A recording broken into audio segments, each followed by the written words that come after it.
గారు ఒక్క నిమిషం సార్, అంటే మీరు ఒక్క నిమిషం సార్, మీరు నాన్ స్టాప్గా ఇలా మూవీస్ అన్నీ చేసుకుంటూ పోతున్నారు, అంటే బడ్జెట్ ఎంత అయినా కూడా పెట్టుకుంటుంది. ఏంటి సార్ ఎంత గట్స్ ఏంటి అంటే ప్రాజెక్ట్ నాన్ స్టాప్? ఇప్పుడు నెక్స్ట్ తర్వాత రాజసాబ్ కూడా రాబోతుంది. ఒక రకంగా చెప్పాలంటే నెక్స్ట్ అది కూడా పెద్ద ప్రాజెక్టే కదా, ఎలా కంటిన్యూ చేస్తున్నారు ఏంటి? అంటే మా బిజినెస్ మోడల్ అదండి, ఫ్యాక్టరీ మోడల్ అన్న కాన్సెప్ట్తోనే వచ్చాము. So we are doing with a plan. ఇప్పుడు మీరు చెప్పకపోయినా కూడా రాజసాబ్ ఎప్పుడు చూసినా ట్విట్టర్లో మాత్రం ట్రెండింగ్లో ఉంటుంది సార్. అది దాని గురించి అప్డేట్ ఏమన్నా ఇచ్చే అవకాశం ఉందా? అంటే ఏ టీజర్ కానీ గ్లింప్స్కి ఏదో ఒకటి వస్తుంది అనేసి మాత్రం ఎప్పుడు చూసినా అది ట్విట్టర్లో మాత్రం ట్రెండ్ అవుతున్న పరిస్థితి ఉంది. దాని గురించి అప్డేట్ అంటే రాజాసాబ్ షూటింగ్ రెగ్యులర్గానే జరుగుతుందండి. ప్రాజెక్ట్కే తర్వాత విల్ సీ మోర్ అప్డేట్స్. నాకు ఎందుకు సాంగ్ వస్తుందేమో అని డౌట్గా ఉందండి రాజాసాబ్ నుంచి ఇప్పుడు ఇమీడియట్గా. అవునా? నాకు అనిపిస్తుంది. విశ్వప్రసాద్ గారు ఒక్క నిమిషం సార్, ఇక్కడ యాక్చువల్గా మీరు ఇది హనుమాన్ బిఫోర్ ప్రాజెక్ట్ అని చెప్పారు. బిఫోర్ హనుమాన్ ప్రాజెక్ట్ తేజ గారి మార్కెట్ అనేది అందరికీ తెలుసు.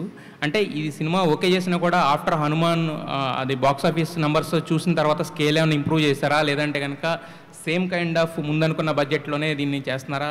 ఆ కైండ్ ఆఫ్ ఆ పరంగా మీరు తీసుకున్న ప్రికాషన్స్ కానీ లేకపోతే ఎక్స్టెన్షన్స్ కానీ అంటే ఏం చెప్తారు? అంటే దీని గురించి ఆల్రెడీ చెప్పినానండి. ఇది చేసేటప్పుడే దీని రీచ్ ఎలా ఉంటుంది అన్నది, దీనికి ఒక బడ్జెట్ నంబర్ అని ఏం అనుకోలేదు. సో బట్ మేకింగ్ మాత్రం it will follow all the best practices. Will see అంటే significant value in the screen, అంటే విజువల్స్ కానీ కంటెంట్ కానీ. సో అంటే మేము ఇది చేసినప్పుడు Hanuman was not a reference అండి. అంటే ఇది it's started maybe at same, అంటే హనుమాన్ ముందని చెప్పాను కానీ అంటే హనుమాన్ అన్నది రెఫరెన్స్ పెట్టుకొని చేయలేదు ఇది. కార్తిక్ గారు ఒక్క నిమిషం. యాక్చువల్గా మీరు ఆల్రెడీ ఇంతకుముందు చేసిన సినిమా కూడా రవితేజ గారితో చేసింది యాక్చువల్గా గుడ్ మూవీ యాక్చువల్గా. బట్ దానికి ఇంతకుముందు మన మిత్రులు కూడా కొంతమంది చెప్పారు యాక్చువల్గా లాస్ట్కి వచ్చేసరికి ఒక చిన్న ఇదైంది. బట్ దాన్ని ఏంటంటే బయటకు వచ్చేసరికి కొంతమంది ఏంటంటే కావాలని బాగా ఇదిలే చేసినట్టు ఒకటి ట్రై చేశారు కదా, దాని నుంచి బయటపడి మళ్ళీ ఒక అంటే మిమ్మల్ని మీరు ప్రూవ్ చేసుకోవాలనేది ఒక చిన్న ఇది ఉంటుంది, స్ట్రెస్ ఉంటుంది. ఆ టైంలో మీకు ఇద్దరే సపోర్ట్ నిలవగలుగుతారు. ఒకటి మీ హీరో అయిన రవితేజ గారు, తర్వాత విశ్వప్రసాద్ గారు. సో వాళ్ళ నుంచి ఎలాంటి సపోర్ట్ ఉంది? నెక్స్ట్ దాని తర్వాత దాని నుంచి బయట ఇప్పుడు మిరై అనేది చేయబోతున్నారు కదా, ఇంత హ్యూజ్గా స్కేల్లో చేయబోతున్నారు కదా. సో దాని నుంచి తీసుకున్న లెసన్స్ ఏమన్నా ఈ సినిమాకి ఉపయోగపడతాయి అనుకుంటున్నారా మీరు?